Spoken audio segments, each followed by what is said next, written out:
Let's bring in some analysis from Thembisa Fakude, who's director at Africa-Asia Dialogues, and listen to his thoughts on the meeting. He joins us now. Very good evening to you. Thank you so much for your time. I mean, we just listened there to Minister Ronald Lamola speaking quite a bit about how this gathering was one that acknowledged the widening global geopolitical landscape and the ripple effects. What did you make of this gathering? I think it was a good speech, although, of course, it's a repeat of what President Cyril Ramaphosa and Ronald Lamola said yesterday. So we know basically the themes that the G20 seeks to achieve, at least this secretariat.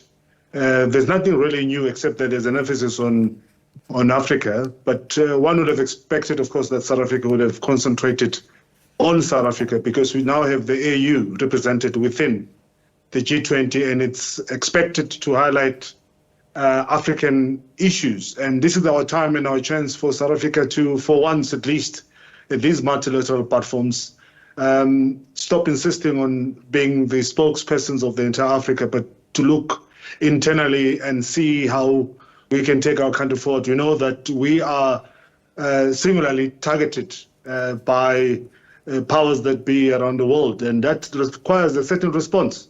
And this, I think, would have been a platform that could have been used diplomatically to articulate certain positions that South Africa holds dear. Those powers that be around the world, do you think that they may have overshadowed this event? I mean, Marco Rubio's no-show and really just getting a sense of what it means. What opportunities does it create for other countries like China?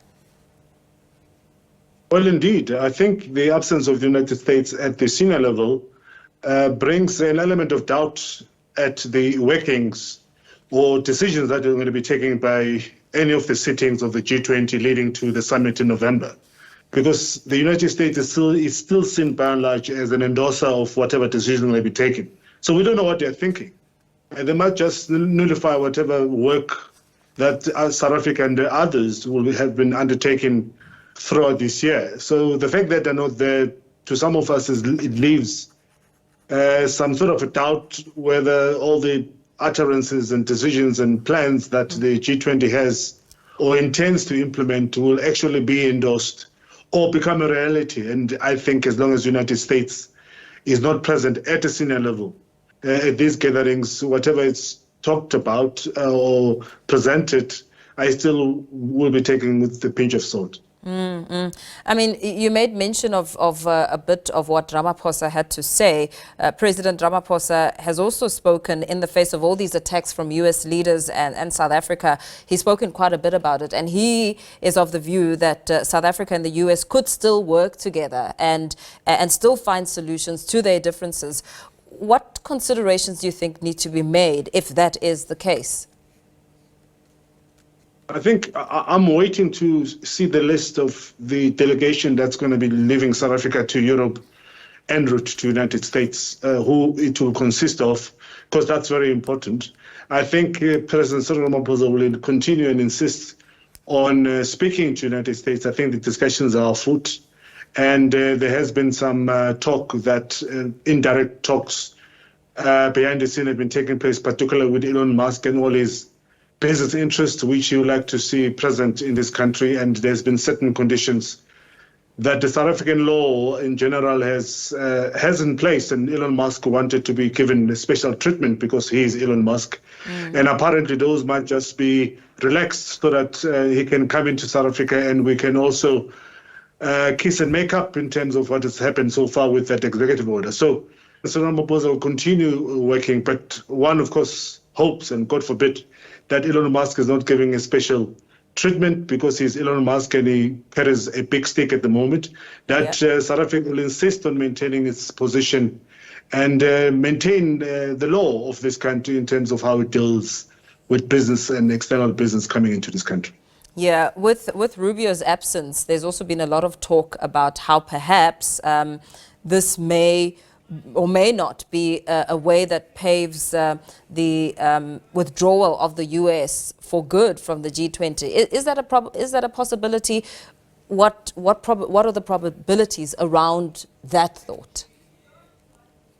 Well, I don't think the Trump 2.0 administration really cares about countering China's influence in any of the continents, including Africa. The fact that they've made this decision of United States first and concentrating on United States, it means that they've chucked out all their foreign policy ambitions and plans and undermined multilateralism. So it's all countries for themselves at the moment. And I don't think the United States under this administration will seek to be competing with China in terms of investment, foreign affairs policies, and all the plans that Joe Biden and before him, not before Trump 2.1, but before him, Barack Obama, were interested in countries such as Africa. I think we're going to see a different, very transactional relationship between Trump 2.0 administration and African countries. So there's not going to be babysitting, being treated with kids' gloves. It's going to be hardcore business transaction. We've seen already what Elon Musk and Trump demanded from Ukraine. I mean, simply put, give us your resources or else. And I think that's what they're going to be doing in all other continents and countries that they're dealing with henceforth. And just going back a bit to what you were talking about a little earlier on about, the views that are being expressed, that were expressed at this meeting with Minister Ronald Lamola, them being taken into account for the upcoming G20 in November.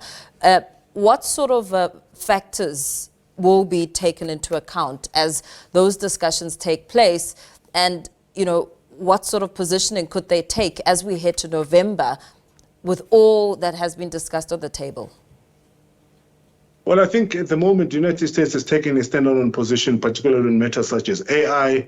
It is anti-climate change plans and objectives, so you're not going to see them participating. In fact, they're threatening to withdraw from all multilaterals on climate change that have since been endorsed or signed by previous administrations.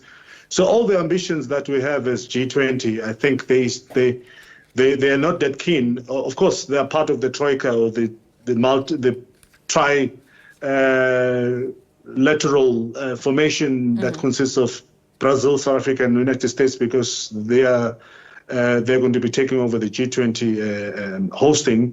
But at the moment, they're not showing any interest in terms of pursuing the ambitions and objectives of G20. By the way, we also, I think, a bit too ambitious if we think that G20 is going to bring any tangible results. As far as I'm concerned, it's prestige.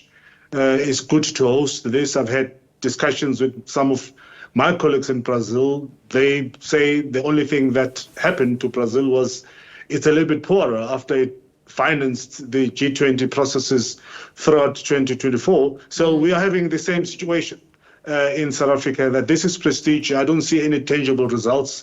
There are no definite commitments that will come with the decisions that were made by G20. And all the decisions that are going to be made are not binding. So it's a good platform through which countries can speak to each other, and South Africa can get close to the powerful nations of the world. But to expect that things will change after November for South Africa, I think that's a pipe dream.